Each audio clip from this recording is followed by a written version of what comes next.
recorded live at 4ZZZ Studios, Meanjin, Brisbane. On 102.1 FM. And broadcast across Australia on the Community Radio Network. You're listening to Zed Games. Zed Games brings you the best in gaming news, reviews, community and culture. Want to reach out? Share your hot take? Or do you just want to share your favourite game? Find us on socials at Zed Games AU.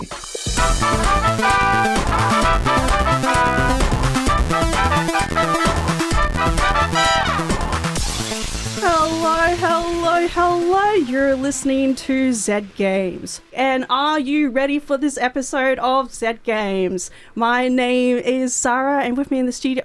My name is Zahra, my pronouns are they, them, and with me in the studio this episode is... Hazel, and my pronouns are she, her. And we are joined by two very, very special guests, the minds, the quacks behind Aqueducks. Ta-da! Why don't you? I'm Jack, pronouns he, him. And I'm Reid, pronouns they, them. Woo! Welcome back. So, long-time listeners, and by long time I mean if you've been listening in the last year and a bit, you might recognise the name Aqueducts. It is a very vertical game about everyone's favourite water management system. And it has launched, and it is out, and it is available, and we're going to be celebrating that with Jack and Reid tonight. But before we get into all that, how are we all doing? Reid, how are you going? I'm doing really good. Yeah?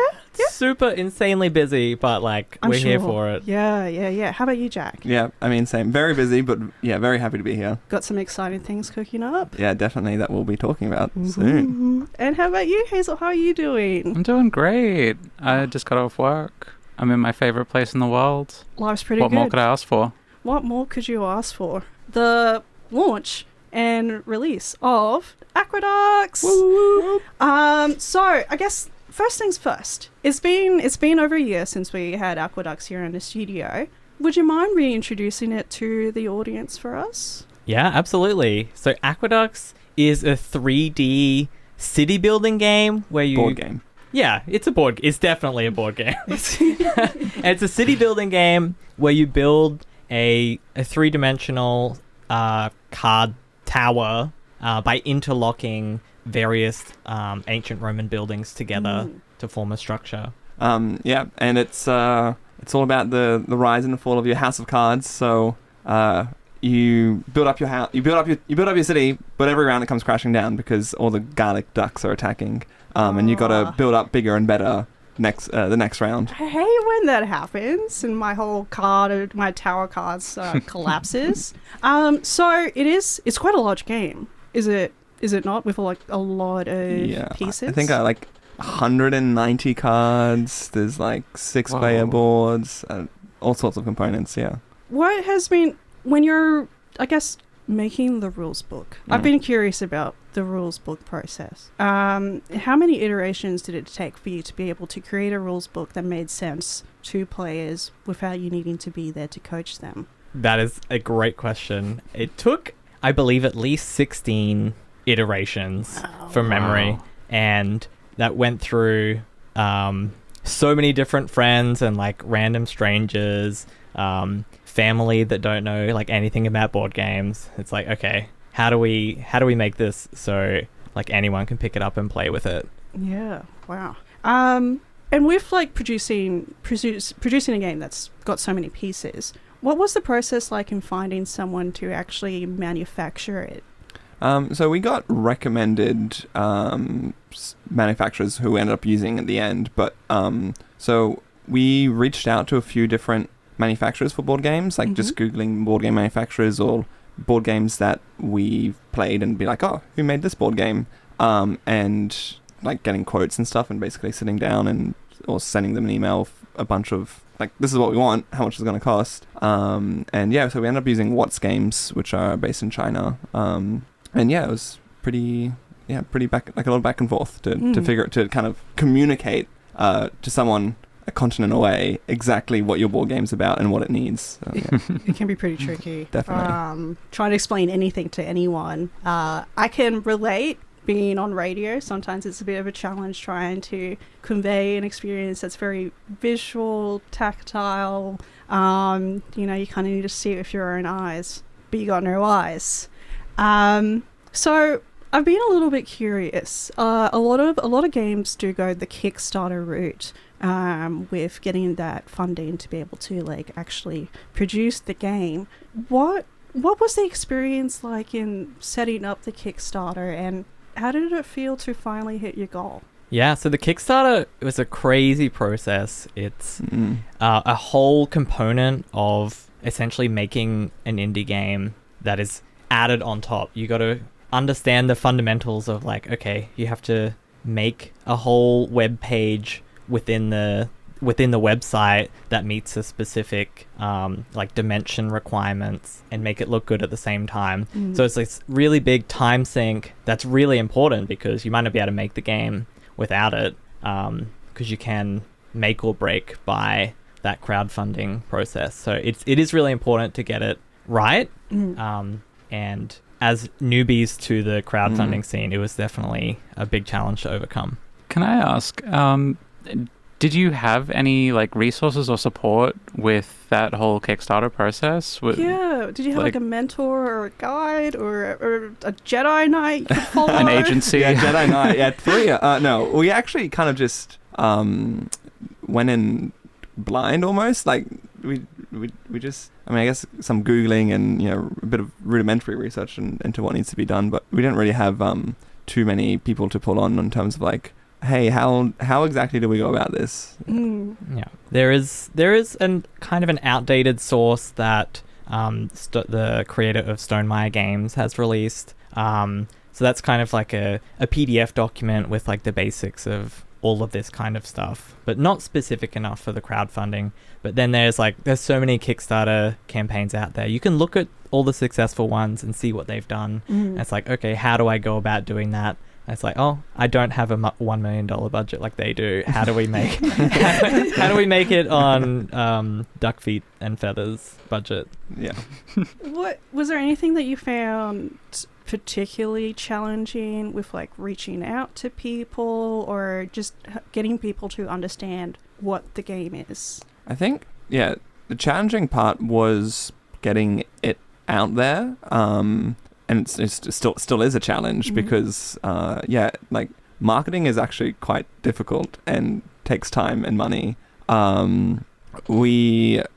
I think explaining the game wasn't too bad because especially once we had like videos and photos and stuff, that really illustrates it. And then when we talk to people in person about it, if it's at a convention, we've got the game there and we're pretty practiced at running through demos. But yeah, getting spreading the brand and marketing, that's a big challenge, definitely. Yeah, like speaking of marketing, you have a pretty consistent presence in a lot of events that have been happening in the region.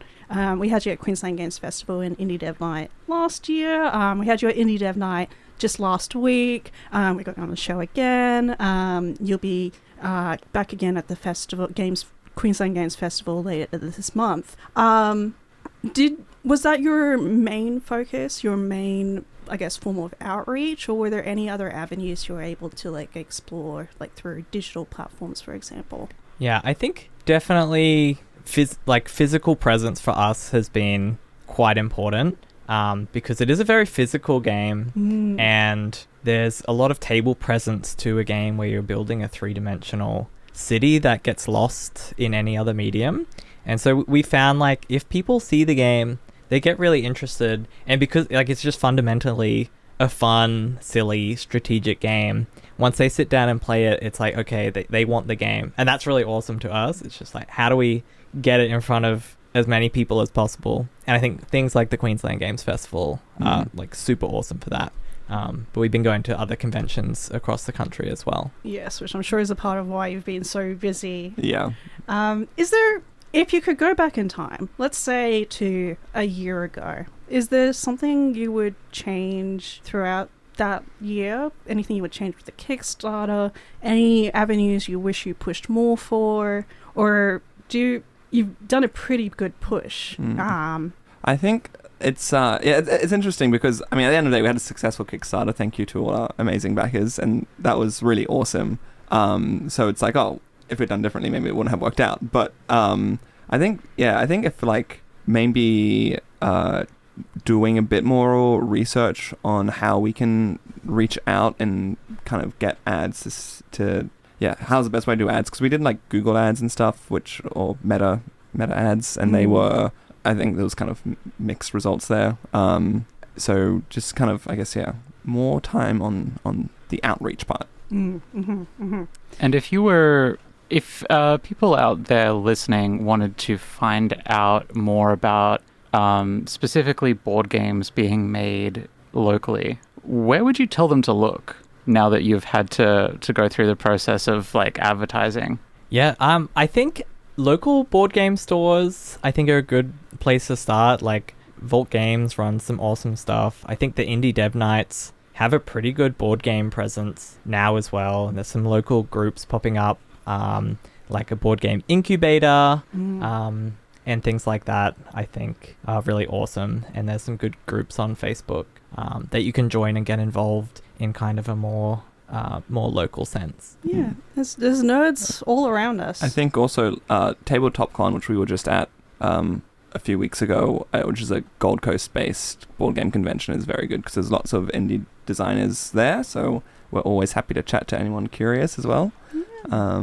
And we'll be at PlayCon, which is also another board game based convention. Yes. That's not too long away now. That's in a month, and that's in Sydney. Oh my goodness. Yes. Wow. I guess. Oh, I had one more question, but it is on the tip of my tongue. Yes. Yeah, definitely. Well, I guess, are there any future plans for Aqueducts now after it's launched? Will there be any expansion packs? Will there be, I don't know, the addition of dams, for example? Great question. I think for now we have a nice, fun, new creative project we're working on, but we're really trying to, I guess, get Aqueducts into as many existing dams around the country. And where can people track down a copy of Aqueducts? You can buy it on our website. You can buy it at Board Game Store near you if you're lucky, or you can ask the Board Game Store near you to get it from our distributor, Let's Play Games. I've heard if you say please, they will do it pretty for you. Please, yeah. Because your Board Game Store does want to sell board games to you. And we've recently put up a store on a platform called Indieverse, which is kind of meant to be like a Steam for board games. Oh, wow. So you can also find us on Indieverse. Yeah. Oh, that's pretty cool. Wow. Okay. Well, I think that's it for Aqueducts for now. You have moved on to a new project called Tag You're Undead, which you showcased at our Indie Dev Night last week on the 4th of June. Why don't you tell us about it? Great. Oh, well, it's a very simple, like, easy to learn game that is essentially Red Rover, but the person in the middle is a zombie, and if they catch you, aka if you land on the same square as the zombie, you also turn into a zombie, and you're going to be trying to catch the surviving humans. That is pretty much how intense Red Rover felt for me as a child. Like, it felt life or death. But it is a very different game to Aqueducts in many ways. First, fewer pieces. I guess mechanically quite straightforward. Not to mention that the board doesn't go vertical; it just stays horizontal. Horizontal board. Yeah, I know. How did Tag You're Undead initially come about? Like, what was the initial idea, the initial trigger, the initial I think make a game probably out of best this? question for Reid, because Reid basically said, like, Jack, I want to make a zombie game, and I was like, great, sounds fun. So I think it almost came to me entirely, in a just dream? like not in a dream, in a waking dream. Oh. It was kind of haunting. Yeah. But yeah, we sat down basically one weekend. Also co-designed by my partner Lauren, who couldn't make it today, unfortunately. We all three of us sat down one weekend and we just like smashed out the idea of like, okay, how do we do like a zombie game? And by like 3 hours in, we had like a very playable game. So yeah, it was very fun. I guess, Was it nice to work on something new after Aqueducts? Was it refreshing? Was it just kind of like a little bit of a breath of fresh air? Or was it just sort of like, this is a different kind of hard? I mean, 100%. I think the most fun part of a board game is the design part, because that's the fun, creative part. So it was very, very fun to kind of do the design crunch and all that. Yeah. Any lessons from Aqueducts that you're carrying with you into the design of Tag Your Undead? Yeah, so I think we had a good we had some good design pillars for Aqueducts, but I think there was definitely some scope creep along the way, and it's like, if we want the perfect game that we really want to play, it does actually need to have these very complicated like card slotting mechanic, and it's like, okay, we have to get that printed, etc. Now with this simple game, it's just so refreshing, so simple. Yeah, keep it simple. Yeah, is our motto for this game. Design pillar. Kiss. Learn. Homies no kiss. Yeah, homies do no kiss. Now, I guess, what has reception been like with showing off Tag Your Undead so far compared to Aqueducts? Do you feel like people are sort of like facing it with the same kind of like, ooh, same sort of like joy and delight, or is there a bit more of a different crowd? I think, it's definitely, what part of why I'm really excited about this game is it does really kind of capture you when you play it, and you kind of start explaining the game, go, this is a game of basically like tag, a board game where you play tag, and then people go, oh, okay, and then go, and you kind of start explaining it to people, and because it's a very simple game, it's very quick to go from, okay, I've told you how to play it, let's just start playing, and people will always go, oh, and that's like very rewarding. And I think the other thing that's very fun about the reception of this game, which is different to Aqueducts, is it's much more appropriate for much younger players. So we were playing it with 4, 5, 6-year-olds. And so we had like families sitting down playing with us, and that was really fun. They were having a great time. Where Aqueducts, it's a bit more of a strategic game, so that was more, put a bit more of an older audience, of course. But I can imagine. 5-year-olds were playing it. I got beat by a 9-year-old many times over. Dang! How did that feel? Oh, it was great. I was glad that it was like that accessible. So yeah. Oh, game developers are something else. If I got beaten by a 9-year-old, I'd be humiliated. But that's You're why. like, have you played this before? You can't have. I just made it. No, but kids are into Kids are playing Red Rover. Like, they're playing it in the schoolyard. Yeah, true. It's been a while since I played tag. Like, oh no! Now I'm picturing like a giant board game version where everyone is you just play in the park. That's just Red Rover, Zahra. We just recreated Red Rover. If we played it out in a field and drew massive 2 meter by 2 meter squares on the ground. Are there anything that you want to change about the game at this point? Any major things, or is it just going to be like minor tweaks are in the cards for now? Yeah, it's honestly almost ready because it is simple, and like we've stuck to like a really clear design philosophy. There's only one kind of minor thing where it's like, there's a day and night cycle. You have to cross the board without getting eaten, and then it turns to night and all the cards flip over, and it's more treacherous on the way back, past one or more zombies now that some of your friends have turned. And we kind of want to add one more extra element when it turns to the nighttime to make it maybe a little more treacherous. And just to try and get that factor when the board flips over and like it's like, oh cool, it's nighttime, and then being like, oh wow, this is like unexpected, like you kind of want it to be sort of like a bit of a moment of the board has changed. Yeah, like a mid game reveal where you thought it was easy up to this point. Now the rules have changed. Maybe not too much because we're keeping it simple, but that's the idea that we want to try and translate. Okay. Well, listeners might be wondering how they can get involved in play testing and providing feedback. Now, I've heard you'll be at the Queensland Games Festival, which is on the 27th of June at the Brisbane Powerhouse from 10 a.m. to 5 p.m, which is a completely free event. Is that true?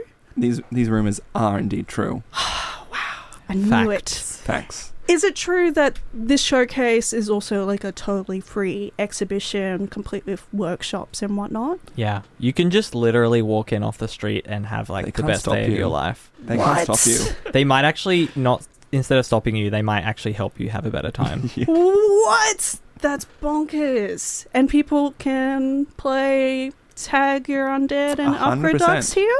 You'll be able to play both our games at this event. So if you're really excited about indie local board games, definitely come along. Yeah. We've got some awesome friends and local designers going as well, and I might be stepping away to play their games.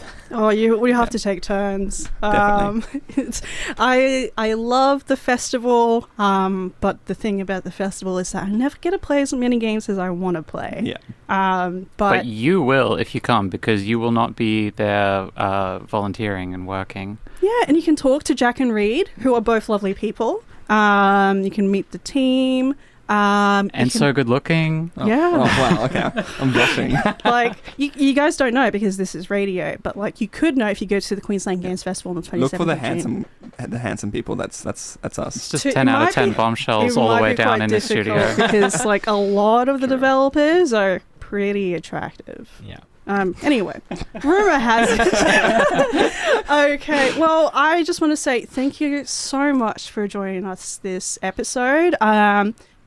Just a reminder for the listeners, where can they keep up to date with your current and future projects and your movements in general, I guess? So the best place to follow us is on Instagram at Aqueducks Game. That's Aqueducks, AQUEDUCKS. Yes. And also on our website. Beautiful. Okay. Well, thank you so much. But remember, folks, Queensland Games Festival is on the 27th of June at the Brisbane Powerhouse. It is totally free, and there won't just be Tag Your Undead and Aqueducts. There's actually going to be a whole lot of games. Dozens of them. Dozens of them, even. Maybe even hundreds. I hope Moonbrella's there. I hope Moonbrella's there. I hope it isn't. Well, I do hope it's there, but I hope I don't see it because it infuriates me because I'm bad at it. But listeners, maybe you're good at it, so dunk on my score. You're listening to Zed Games. My name is Zahra, and with me in the studio this episode is Hazel. and we are chilling out a little bit with some week in gaming news.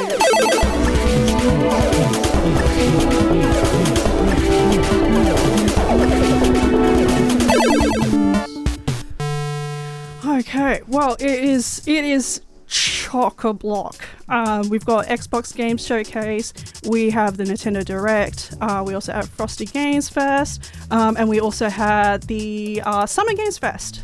So what we're about to get through is not a comprehensive list. We're just kind of going to go through a bit of a highlight of some of my favorites. Hazel, are you ready to kick us off with the Xbox Game Showcase? Yes. So, we got new trailers for Fable, Halo Combat Evolved, Persona 4 Revival, and many more, as well as a lot of announcements. So here are just some highlights that Zahra's picked out for us. Yes. We have got Bad Magpie, where you play as a one-winged magpie with a missing flock and an obsession with a fallen star. It's so cute. It's so pretty. This magpie is so bad. And we've also got Vivarium, which is a Ghibli-style game where you explore this like little pocket world and all of its secrets. It's beautiful. It's very lush. There's kind of a little bit of a sense of not really there's a darkness there, which I'm intrigued by. Now, this one's very special to the two of us. Spyro, A Realm Beyond. A new Spyro game, a new adventure, new abilities for our favorite little purple dragon as he faces a new threat known as the Scavs. Yeah, this is the first new Spyro game we've had in so long. A very, very long time. Like, I think the last actually new Spyro game was, aside from Reignited, which is a remake of the original trilogy, which is beautiful, which is great, it's awesome. We had Skylanders, and the Dark Trilogy, which was a bit of a turn. This Spyro looks a little bit more grown up, And the world looks like it's perfect for soaring through. So I'm pretty excited about that. But you know what else I'm really excited about, Hazel?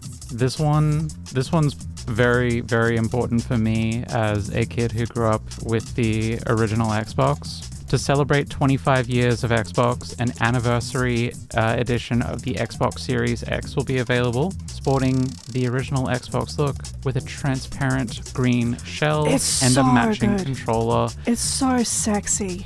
I will never buy one, but it looks so good. I think that all consoles should have a transparent shell. Like, honestly, I let me see think what's happening in there.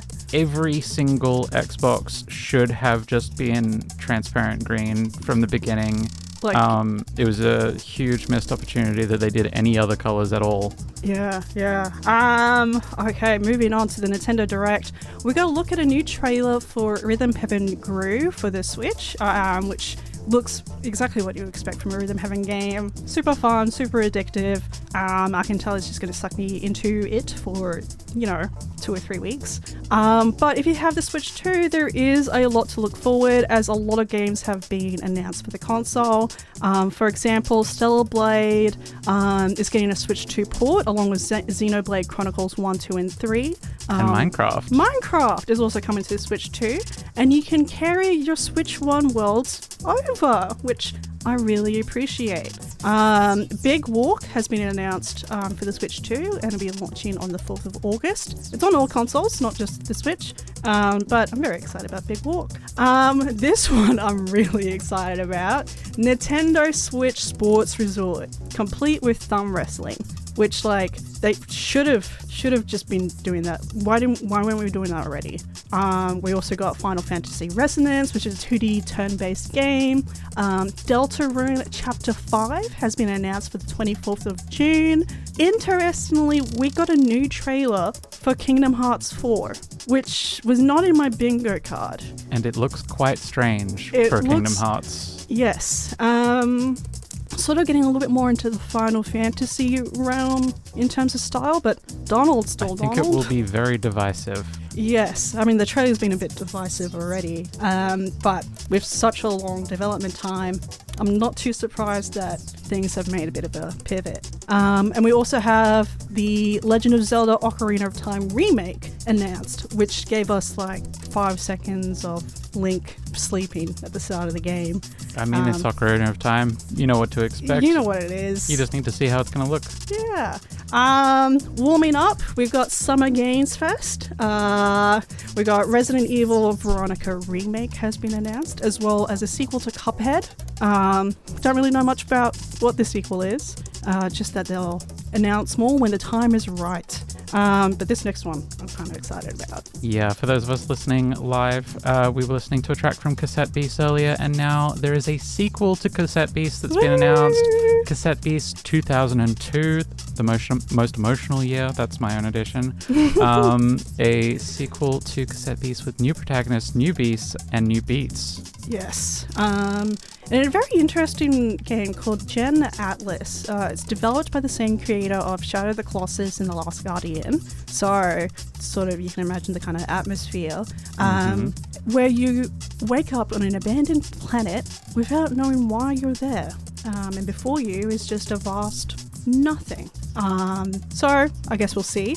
This... actually, Hazel, I did want you to read this one out. Stranger Than Heaven, a game about using extreme violence to survive and musical talent to thrive. It also has Tupac in it. Yeah. Now, I have heard about this, and I believe from the sound of things that it is possibly going to be AI Tupac, and also I believe that none of Tupac's surviving family are in control of his estate. No, it was Snoop Dogg who got the rights for this. And he'll hate to Snoop Dogg, but he'll kind of do anything for money. Yeah, no hate to Snoop Dogg. I don't know. It feels a bit garish. We've also got this one. I sort of had a little giggle at, just because hearing the Teenage Mutant Ninja Turtles theme in a sort of dark and twisted tone is a bit of a trip.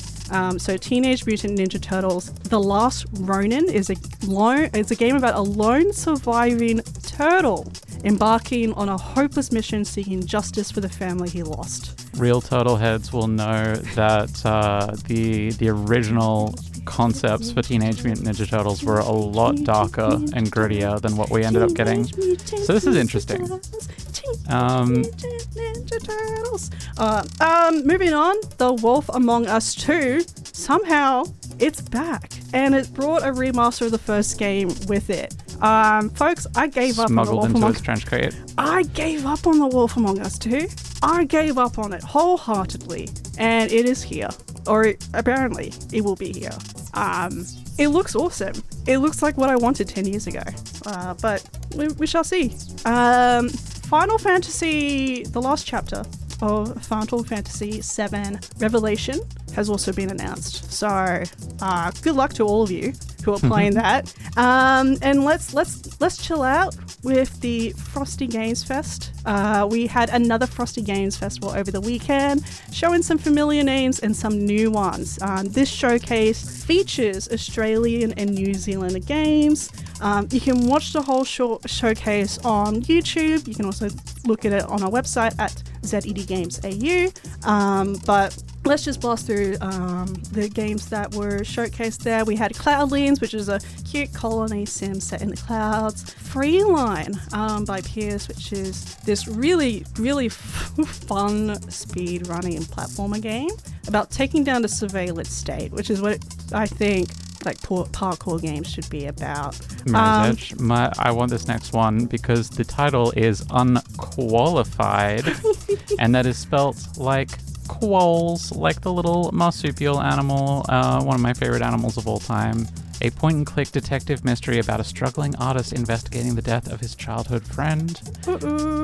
Then we've got Bravest Coconut. A little cat tries to return a library book and ends up facing monsters and secrets. Yes. Management in Space, a sci-fi roguelite where you must build, mine, trade, and defend stations across the galaxy.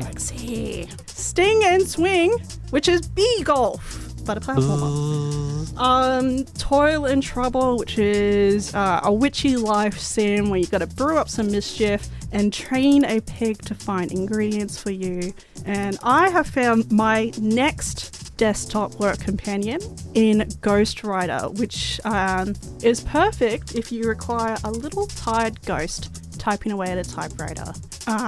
Interesting. Yes. Cow Chess, which is Smash Bros meet Worms. 6-player game, all the kids you can imagine. A really, really interesting hidden object puzzle game called Mingle was also showcased, where you try to find your identical twin in a crowd.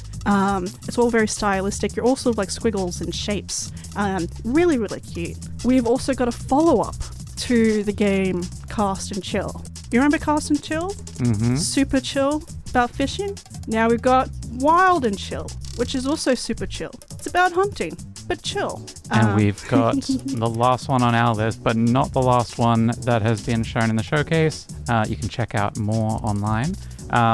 Later Skater, and that is spelled with 8s. Yes. Now, quite a lot of these games that were showcased will actually be showcasing at the Queensland Games Festival, such as Wild and Chill, and also Bravest Coconut, Cloudlands, Freeline, and loads more. They're all going to be there. Brisbane Powerhouse, 27th of June, completely free. Just walk on in, find some nerds, and head in the direction. You got it.